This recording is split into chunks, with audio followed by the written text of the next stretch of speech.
Hey everyone, welcome back to the Loki Studio, and today I'm here with a brand new video for you guys. I'm going to be reviewing Loki, the movie, the 2012 edition. I'm pretty sure that's when it came out. Yeah, I'm just going to be kind of just breaking it down, giving my overall thoughts on it. Overall, I thought it was a good movie. I like the message behind it. I really like all Dr. Seuss things that he does. I mean, I kind of grew up reading his books and like Green Eggs and Ham and The Cat in the Hat, all really good things. So this is something a little bit different, a little bit darker, a little bit deeper than probably your normal, than what you expect from Dr. Seuss, just because, like I said, those other two things are just very, um, have that very magical vibe, and I guess that was the point here in this movie to do. But overall, like I said, it was a good movie. The message I got, however, it still didn't satisfy me, honestly. Like, I just thought some of the musical performances weren't needed. The characters were kind of boring. The only thing I really liked, the backstory was good, but it was also kind of weird at times. It just kind of felt like a mess story wise. The animation is good. It looks like newer animation, and I guess it's around this time where animation you can really see like got better. And I mean, I guess animation has always been fine, but like, I think it really got better at this point. The message of this film is unless someone like you cares a whole awful lot, nothing is gonna get better. It's not. So I thought I would just kind of talk about this for a second, just kind of break it down. Does this movie teach a lesson? Um, it is a story about empathy and caring enough to take action, like this little kid, and caring enough. I mean, sure, he did it so he could impress a girl, which he ended up doing it by the end, and that was kind of like a cute little story. Although, it feels like this. It feels so weird. Like I feel like I've seen this so many times before, where this young boy falls in love with a girl that's older than him, and of course it happens to work. Normal that would never work. They're just doing it to like this make you feel like this young boy's happy. But like it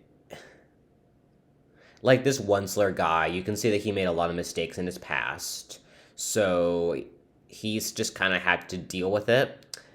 He's regretted it pretty much every day, tearing down all these trees and pretty much making this thing like dead, pretty much. And like, so he's kind of like the old villain, and then he's pretty much just been cooped up here and trying to become like a better person overall. So that's kind of the point there. We also have, what's interesting here is that we have the animals also surprisingly have like some sort of the animals, they kind of have like some sort of involvement here, just because uh, the Onceler arrived in this forest that had all these animals and had all these trees in it. So they were really used to being here, and like they had all these marshmallows, which that was a cute scene. I gotta admit, the whole marshmallow thing. But I thought that the animals were actually probably one of my favorite parts of this, because they really were so cute how they made the bears, even though I know that they're not real, but they kind of have to be animated. um, so I thought that was the animals being there, and I think that making it more emotional. I mean, I was kind of close to tearing up towards the end of that movie, towards the end of the movie, where all of the animals just leave that area because they can't survive here without these trees. Like the ones that are just really, really messed up. Um, and that caused the Lorax, and I actually haven't talked about him yet for some reason. So yeah, he's just kind of like this, like kind of watcher over, and I mean, he really, when you think about it, he's kind of like grumpy, kind of. But by the end, he does come back by the end, and I really like that scene at the end. That was probably my favorite part of the movie, because you felt like the Onceler really, after explaining his backstory to Ted, that's the young boy's name, about the trees and everything, you could see that he cared. And the fact that he gave Ted the seed to plant that last tree, that was really sweet too. Although, did he do enough to deserve the Lorax coming back? That's a big question here. Did this Oncer guy, in the few days that we've seen him interact with Ted, did he do enough to earn all that and the Lorax coming back to him? I guess so. It feels like he should have probably done more, but I guess that's what we're gonna get here, just because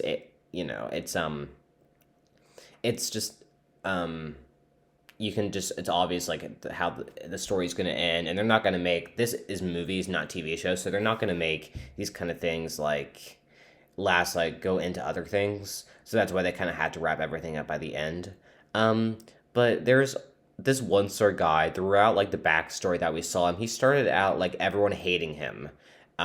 His family, like weird family dynamic, and his family eventually leaves him by the end. So it starts out really sad, and then he gets really annoying, and then he starts betraying. So that's just why I feel like he didn't do enough to make up the town, to make up this town. He killed the town in the past, and now he's suddenly coming back to picture. We don't know how long ago that was. Now he's suddenly coming back to picture. So I don't know. I still feel like he didn't deserve, and I mean, I think the point was across that he did enough to make up the town, this one star guy. But I still feel like he didn't do enough to get that back on shape. Another thing I want to say, probably one of my last things, this Mr. O'Hare guy, he he just got on my nerves, honestly. He got on my nerves.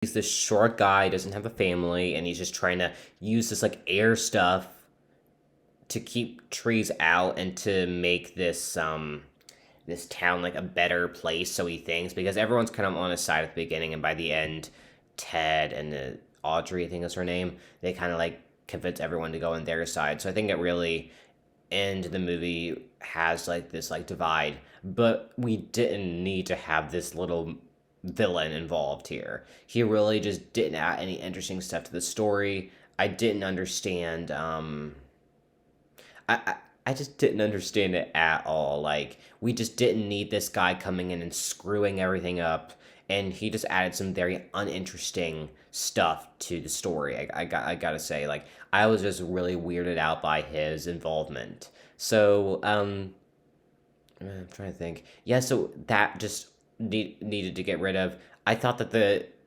Ted's grandma was funny at times, where she did the loser, and then she stole someone's snowboard or whatever. That was funny, or skis. And then, so overall, it's a good movie. There were really good parts about it. However, it's still, I think, like I said, it's not necessarily doing it for me, honestly, because there's a lot of good stuff about this movie, and I think the message kind of gets across at the end. Well, it sort of does. I just don't think it's as lesson learned, and it's just not as good as Dr. Seuss's other books, the message, if you get what I'm saying. So comment down below, what do you think about this movie? I'm going to give it a 6 out of 10. So anyways, thanks for watching from the studio. Like, comment, subscribe, turn your post notifications, and bye.